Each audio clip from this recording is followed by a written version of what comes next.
coming to a sunrise. So what my eyes, that moment I visualize is coming. If you could see me now, see I'm gonna break through the life I knew. Been waiting, a dream come true. Still aiming. If you could see me now, if you could see me now. Hey guys, welcome back to the channel. We're here to continue our Hunter x Hunter reviews, and the countdown keeps going. We've got this episode and 2 more left, and we're all done with Hunter x Hunter. It's been a long journey, but we're here covering episodes 140, 141, and 142. Not a whole lot happened in these episodes, so I'm going to try and blow through this as fast as I can, but we still did have some fun stuff. For anybody that doesn't know what this series has been about, this is me covering my first trip through the Hunter x Hunter series, and it has been a wild ride. But without further ado, let's start on episode 140. So episode 140 starts off with Gon still in the hospital, and we get to see, I tried to get a good picture of it, but the colors didn't really mesh well, but you see black aura still engulfing his face as he's like clinging to life. They have a Nen exorcist from the Hunter Association take a look at him, see if they can exorcise his Nen. And the exorcist is like, this is too much, this is too much of a burden, I could never. Killua, who is, now outside the Zoldyck estate with Alika, calls Moro, tries to get a situation, what's going on with Gon. Apparently all of Gon's friends came by to visit, but nobody is really able to help Gon. Killua sounds worried, but he ends up telling Moro that he has a surefire way to heal Gon without any risk to just about anybody. As soon as he does, though, his call gets cut off by Goto, the butler from way back in season 1. Tells Killua that he's dangerously close to revealing too much information about the Zoldyck family, and especially Alika, and that he's going to help him, but as long as he follows the rules. Apparently they have a procedure for people, info getting out about the Zoldicks. And apparently Killua was outing precaution level 4, and if you make it to level 5, they will extract him back into the Zoldyck estate. Now, at level 4, he's allowed to leave, but with very clear restrictions. First off, he's going to be accompanied by Goto and Canary. He can't have Alika can't have any contact with anyone. No physical contact, no talking, nothing. They can't even see her. 2, he must stay within 1 meter of Alika the entire time. If he breaks that, they'll immediately take her back. And 3, he can't tell anybody anything. As far as everybody's concerned, Alika doesn't exist. And as they're getting ready to leave, 2 more butlers show up. These are Tsubone and Amane. These are Silva's most trusted butlers. He is sending them with Killua and Alika, not only to safeguard Killua, but to also make sure that he follows the rules. If he doesn't follow the rules, they will be much stricter with him and immediately take Alika back home. Upon getting there, Alika ends up asking Tsubone for a fingernail. Literally asks her to rip her nail off her pinky. She does it, which is fine, but if you think about it, that's Alika's first request after kissing Killua on the cheek. So imagine how ridiculous her requests, demands must get. And it was gross because not only did it doesn't show her literally rip it off, but when she goes to give it to Alika, it's like dripping blood. It was like, nah. But now that Alika has asked Tsubone for something, she can't ask anybody else for anything. So Tsubone leaves them and says, I'll be, close to you guys, but I'll stay away from Master Alika, so that way she can't ask anybody else for anything. Well, they end up getting ready to go. They hop in a car. Next thing we see them driving, and they get a call on Killua's phone from Leorio. Goto answers because according to this precaution, Killua was not allowed to have his phone. And as they're talking, you just hear Goto, I can't answer that question, I can't answer that question. Maybe next time you should introduce yourself first, and he hangs up the phone. They get a call back, and Leorio is screaming into the phone, and he's just like, it's Leorio, let me talk to Killua, blah, blah, blah. Goto's like, oh yes, I remember you, it's been a long time. He's getting shushed. Leorio's getting shushed by Moral and Melody, which is hilarious. I also love the fact that Melody is here. And as he's yelling at Goto about what Killua was doing and how he's gonna help Gon, Goto gets pissed off, which we've never seen Goto get pissed off. But the fact is, he's extremely protective of Killua, which we did see that when we first met him. But basically, he tells him that Killua is risking his life by going against his family's wishes, and it's the family of assassins. So this old Ix is just, once he says this to Leorio, Leorio calms down, shuts up, and Goto basically gives him the demands for them to get there. And he tells them that if he can't do it, then they can't go. Moro tries to take the phone from Leorio, but Leorio's not happy. He's like, it's my phone, I'm talking to my friend. But Goto wants them to basically clear out the entire hospital, except for Gon. No staff, no patients, nobody. And Leorio thinks it's impossible.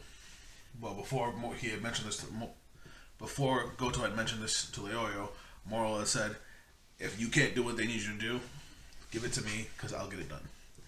He gives the phone to Moro, gives him the conditions, and Moro's like, okay, give me a second. He basically comes up with a plan where they'll make a private wing for Gon in the parking lot with no windows, no cameras, completely remote equipment, and they'll be able to drive in, do their thing, drive out. This satisfies Goto. After they're done with their conversation, they actually decide between Leorio and Goto that all communication will go through Moro because he's, more professional, smarter, and can get shit done. Moro calls up Nove, tells him about the plan, tells him the equipment they need has to be remote operated, and the next thing we know is Leorio leaves. He says he's got to go somewhere to find somebody. We actually get to see a nice shot of him calling Kurapika, who isn't answering the phone for whatever reason. But my boy is looking sharp in that fucking suit. He looks like an absolute badass, total gangster. And I know after this point in the manga, Kurapika kind of becomes the main character, which I'm super excited about and can't wait to see how they do that, because we're supposed to continue the anime this year, and I'm hyped about it. But we jump over to the Zodiacs, and they're basically having a giant press conference with the rest of the Hunter Association, because they're trying to address people's wants and needs to get people to vote, because they're trying to get to that 95 percentile. And they end up asking, the entire crowd that's there, if you have anything you want to ask. The only person that raised their hand was Leorio. And Leorio starts talking to Jean. And he's like, what the fuck is wrong with you? Why have you not gone to see Gon yet? And Jean's like, who the hell are you? And what are you to Gon? And he's like, I'm Gon's friend. And he's like, that's good, that's nice. And he's like, you haven't answered my question yet. And Jean's just like, I hear that you're Gon's friend. I hear Gon has a lot of friends. That's all he needs. And Leorio gets pissed. Leorio spazzes on him. He's just like, that's your son.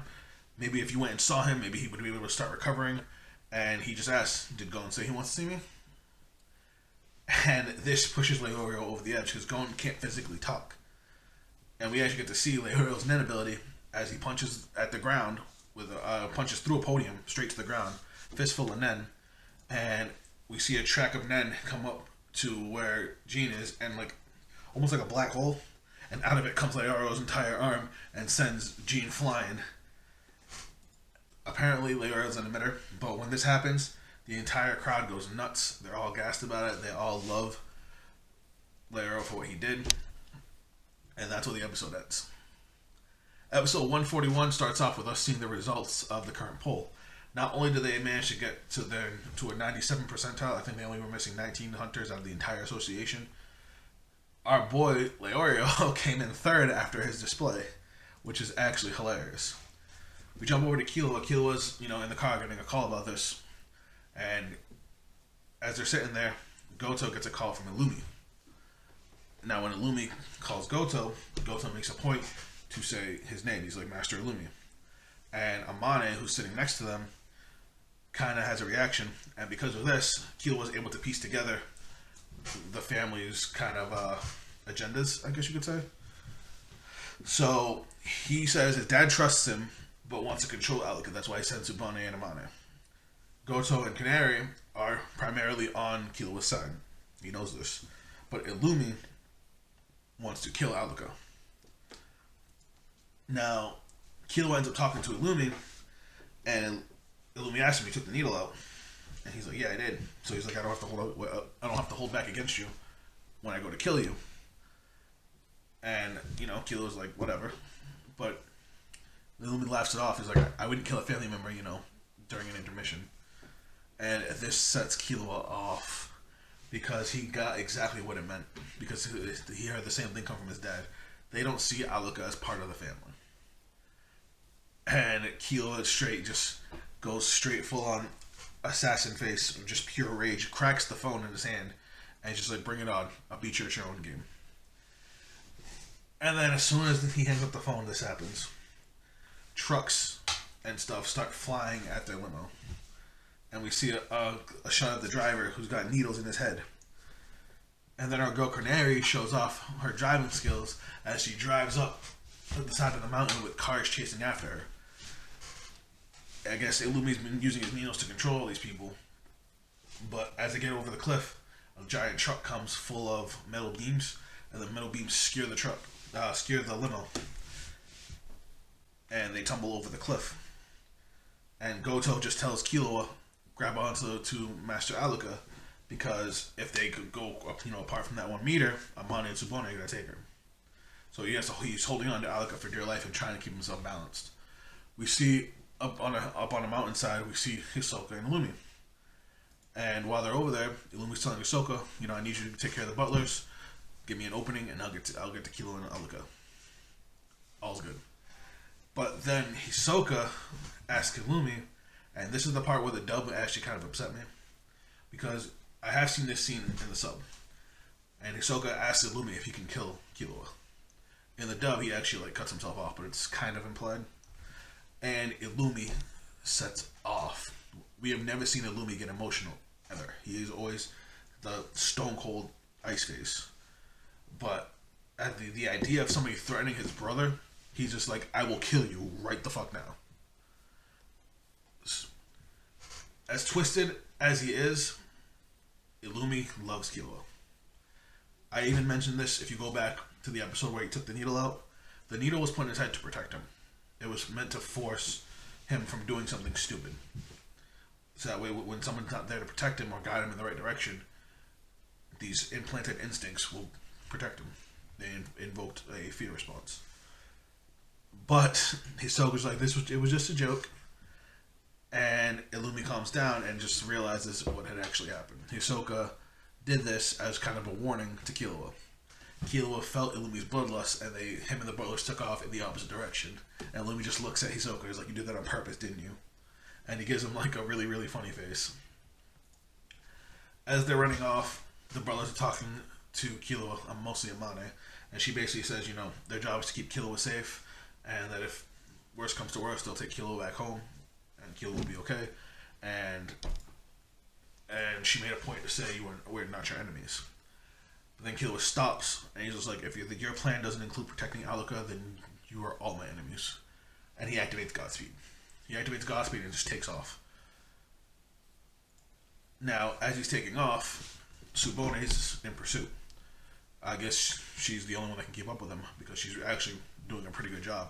But as she's seeing Killua, she comments that he's basically fully matured, and that he's going to make one hell of an assassin. And honestly, with that kind of speed, yeah, he will. And she starts tearing up because she's been with the family so long, and she's actually proud to see the kind of man Killua's grown up to be. And that's honestly a little sweet. While Killua's getting away, Hisoka confronts the butlers. And as soon as he shows up, he does a little card trick like he always does. And he launches a bunch of cards at the butlers. And Goto, we get to see his net ability, fills a handful of coins like he had when he did the coin test with Gon, and shoots them at all of Hisoka's cards, knocking them all down. And they describe it as basically he's able to shoot these coins so fast and so hard that they're stronger than bullets. And he basically tells the other two butlers, Canary and Amane, go after Master Killua, I got this. And that's the last we see of them. We jump back over to Killua, and we get a cute little scene with him and Aluka, where basically Aluka asks him if she should leave. If she disappeared, would the family be happier? And honestly, it was really sad, and Killua just looks at her. You could see the pain on his face. And he basically says, what if I was the only one in the world that loved you? Would you be okay with that? And she, it's adorable, but she, melts. She gets so gassed up about it. And that's what the episode ends. Episode 142 kicks off right from there. Killua is still carrying Alika, now running in his normal form on the street. He sees a sign that says like 40 miles left, and he activates Godspeed one more time and takes off. Subone, who is still in pursuit, realizes that he's much faster on the pavement than he was in the grass, in the forest, and basically says she can't catch him by herself. So she calls Amane up for Amane and Canary to meet her up. While Killua is on the run and being chased by the butlers, we jump over to Goto, who's actually fighting Hisoka, or trying to. Hisoka lands, uses his bungee gum to catch Goto's coins, but Goto puts so much spin on the coins that it actually twists Hisoka's bungee gum and uses it against him, and basically almost strangles him with his own ability. And Goto even tells him, you can either deactivate your ability or get strangled to death, or I'll fill you with holes. And he launches more coins at him. He had his bungee gum attached to his back already, and he was holding himself in place on his feet. He deactivates his feet, and the bungee gum retracts him out of there ASAP. And he's using the bungee gum to basically like fling himself around the area. And he makes almost a comical joke, and basically tells Goto, he's just like, I've got a riddle for you from the Grim Reaper. And he's like, I've grabbed 24 of your coins. How many of them am I going to fire back at you? And Goto's like, it doesn't matter how many you shoot back at me, 24 or more, I'm going to shoot them all down. So he uses his bungee gum like a boomerang, launches them back. Goto shoots them all down. And then Hisoka comes back from above and just slits his throat. I was very upset because Goto was actually my favorite of the butlers.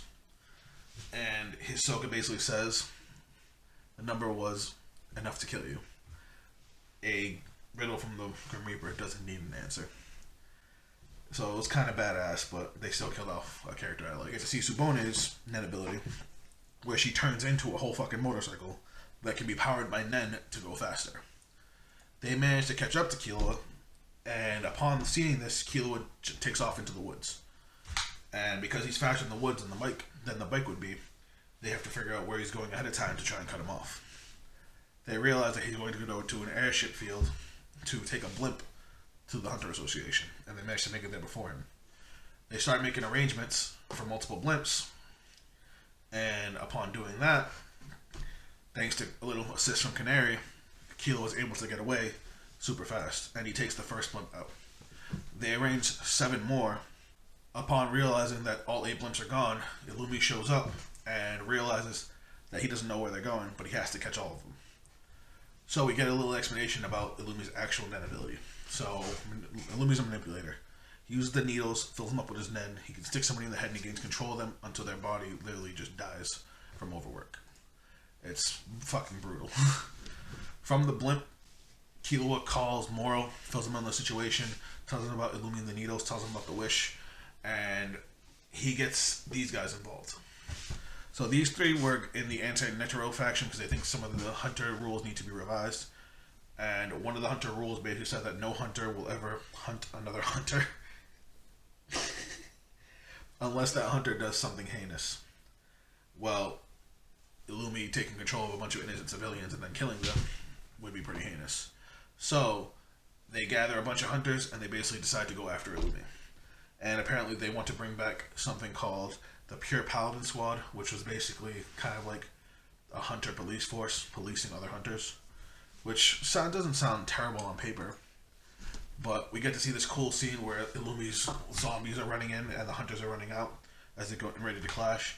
And the last thing we see is Hisoka, Killua, the butlers, everybody basically converging on this one spot, all heading toward the Hunter Association. And then we get to see a scene of Gon. And that's where episode 142 ends.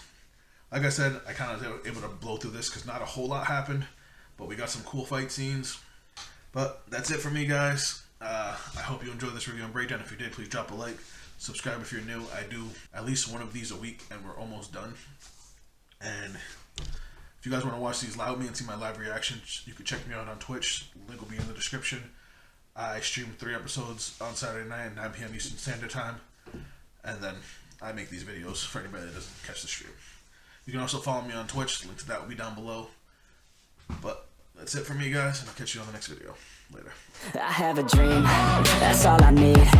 I'll make it happen with some work and belief. Know what I want, so I'll take it on. I've made mistakes, but mistakes make you strong. Let's break it down for a minute. I want the crown, I'm gon' get it. You hear me loud, man, I'm winning. Yeah, Charlie Sheen will be grinning.